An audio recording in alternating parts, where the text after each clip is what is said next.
আজি মই আহিলোঁ বহৰীৰ শ্ৰী শ্ৰী হৰিদেৱৰ আদি সত্ৰলৈ।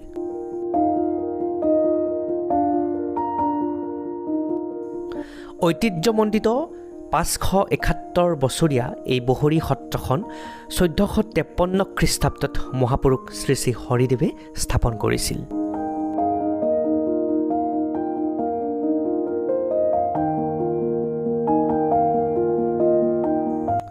জেঠ মাহৰ অমাৱস্যা তিথিত হৰিদেৱ গুৰুজনাৰ মৃত্যু তিথি অৰ্থাৎ তিৰোভাৱ তিথি 5 দিনীয়াকৈ পালন কৰা দেখা যায়।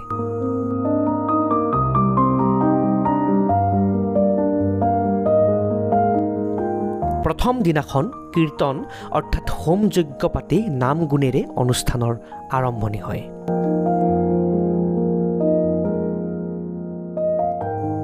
ঠিক একেদৰেই চতুৰ্থ দিনা গন্ধ উৎসৱ পালন কৰা দেখা যায়।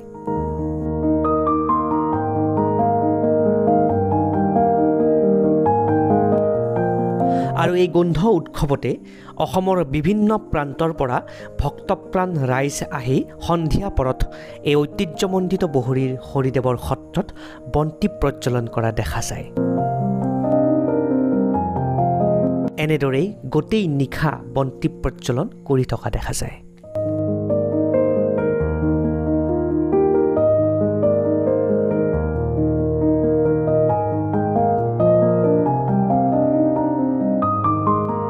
এটা খুব উল্লেখযোগ্য কথা যে হৰিদেৱ গুৰুজনাই 500 বছৰ আগতেই নাৰীক সমমৰ্যাদা দিছিল। উদাহৰণস্বৰূপে হৰিদেৱ গুৰুজনাৰ জীয়ৰী আই ভুৱনেশ্বৰীক মানেৰী সত্ৰত প্ৰথম সত্ৰৰ অধিকাৰিণী পাতিছিল।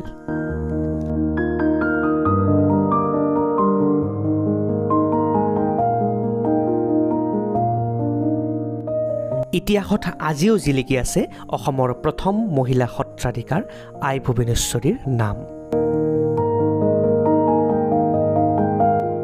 এটা কথা খুব উল্লেখনীয়, হৰিদেৱ সত্ৰৰ মূল গৃহত কোনো বেৰ নাই।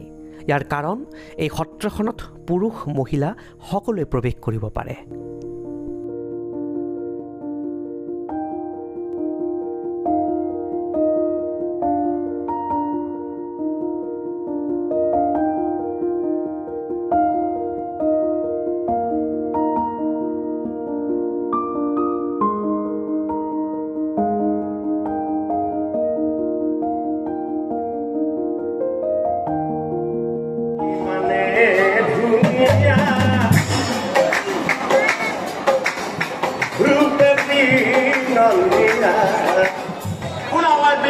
আমার বছর আপর যুগত মনের হাত মার মন করি শুনাবাই আপর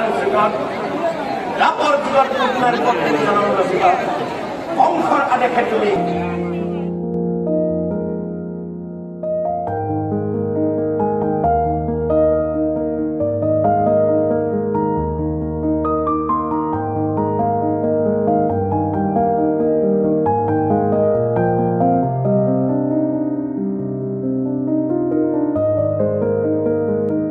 সত্ৰখন স্থাপন কৰোঁতে হৰিদেৱ গুৰুজনাই এই বন্তিগছি জ্বলাইছিল।